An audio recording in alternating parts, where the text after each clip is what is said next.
Assalomu alaykum, hurmatli Uyg'ur qarindoshlar. Qanday ahvolinglar, yaxshimi? Xabar kanalimizga hoş geldinglar. Bugün 8-oyning 4-kuni.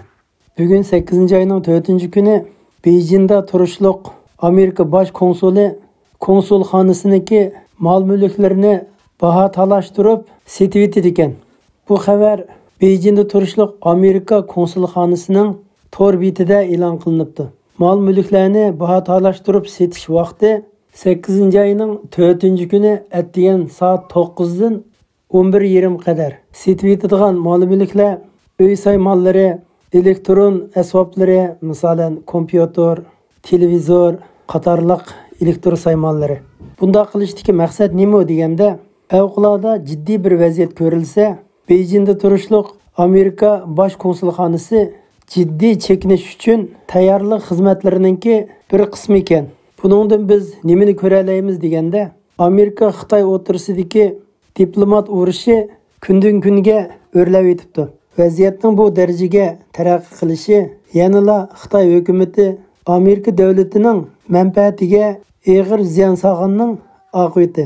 Masalan, Amerika davlatining iqtisodiy manfaati, bexatarlik manfaati, ahli mol-mulk huquq manfaati qatorliq manfaatlarga og'ir ziyon solganning oqibati. Amerika davlati nima uchun Xitoyning Huawei shirkatiga, TikTok shirkatiga qattiq zarba berdi deganda, Xitoy hukumati birlik sab kuchini Amerikada taraq qildirib, Huawei, TikTok shirkatlari orqali Amerika xalqining shaxsiy uchurlarini o'g'irlash, davlat bexatarlik organlarining uchurlarini o'g'irlash, fan-texnik tadqiqot organlariga singib kirib, tadqiqot mahsulotlarini o'g'irlash, davlat mudofaa sistemlariga singib kirib, mo'yim materiallarni o'g'irlab ketish qatorliq harakatlarni davom qilib kelgan. Amerika davlatida turib, shundoq jinoiy ishlar bilan shug'ullanishdagi birdan bir sabab, bularning orqasida Amerikada turishliq Xitoyning konsulxonalari zo'r rol o'ynagan. Diplomatlik urush, yuqori fan-texnik urush nima uchun bu darajada keskinlashib ketdi deganda, Amerika davlatida turib Xitoyning jasuslari adadidan ziyodi chekidan ishib ketgan gap. Bu jasuslarga birdan bir sharoit yaratib berayotgan organ, parda orqasida turib rol o'ynayotgan Amerikada turishliq Xitoy konsulxonalari. Shunga Amerika davlati o'zining manfaatini qo'g'dash uchun Xitoy jasuslarining jon tomiri bo'lgan Xitoy konsulxonalarini taqash harakatini ilib borgan.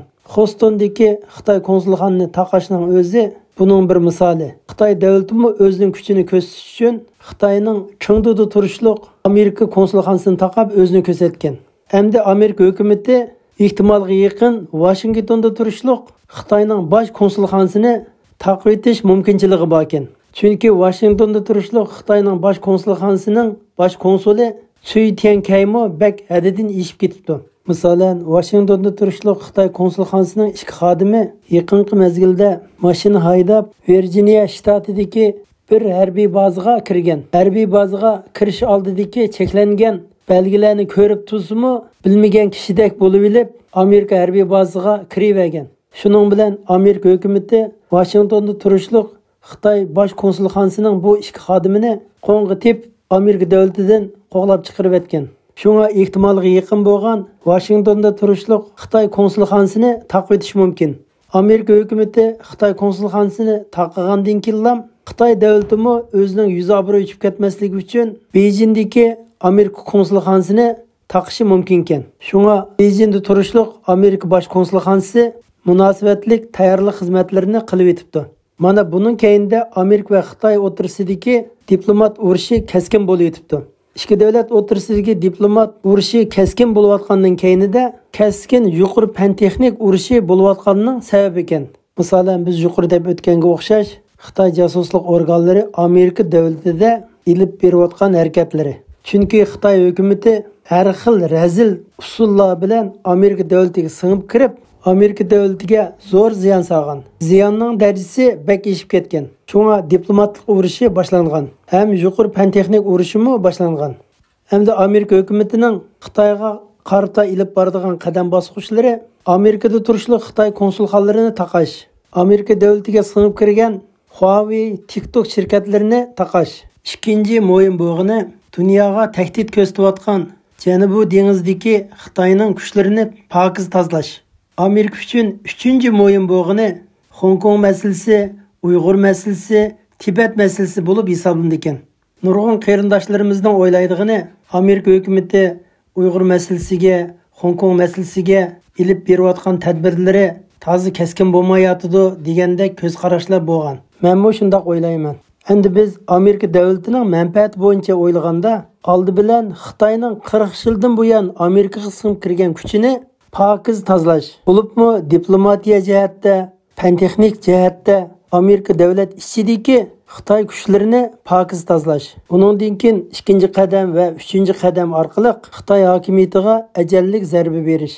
İkinci bir cho'ng xabarimiz bo'lsa, Xitoy yer shari vaqt gazetining boshqaruvchisi Xu Shijingning e'lon qilgan maqolasida mundaq deyilgan. 8-oyning 6-kuniga qadar Amerikada turayotgan Xitoyning 60 muxbirlarining vizasi to'shidi ekan. Bu 60 muxbirning vizasini ta hozir qadar uzartib bermabdi. Bu demak Amerika turishliq Xitoyning 60 muxbiri Amerika davlatidan qo'g'landi qilindi degan.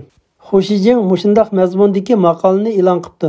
Bir ayning oldidami Xitoyning Amerikada turishliq Sumruq televizor stansiyasi CCTV qatorliq Xitoy hukumatiga tava bo'lgan 60 Xitoy muxbirlarini Amerika davlatidan qo'g'lab chiqargan edi. Demak, oldin qitimda 60 dan ko'p, bu qitimmi 60 dan ko'p muxbirlarni qo'g'lab chiqardi degan gap Xitoyning jami 100 dan ortiq muxbirlarini Amerika davlatidan qo'g'lab chiqaribdi. Hamda oxirgi bir xush xabar bo'lsa, Germaniya va Yangi Zelandiya davlatlaridan keyin Fransiya davlatimi Hong Kong bilan bo'lgan o'zaro jinoyatchilarni qaytarib berish shartnomalarini bekor qildi. Ya'ni Hong Kong va Fransiya o'rtasidagi ko'plagan shartnomalar Hong Kongga yaratib bergan alohida imtiyozlar hammasi bekor qilinibdi. Eng yangi qisqa xabarimiz tugadi. Hammanglarning qimmatli vaqtinglar uchun ko'pdan ko'p rahmat.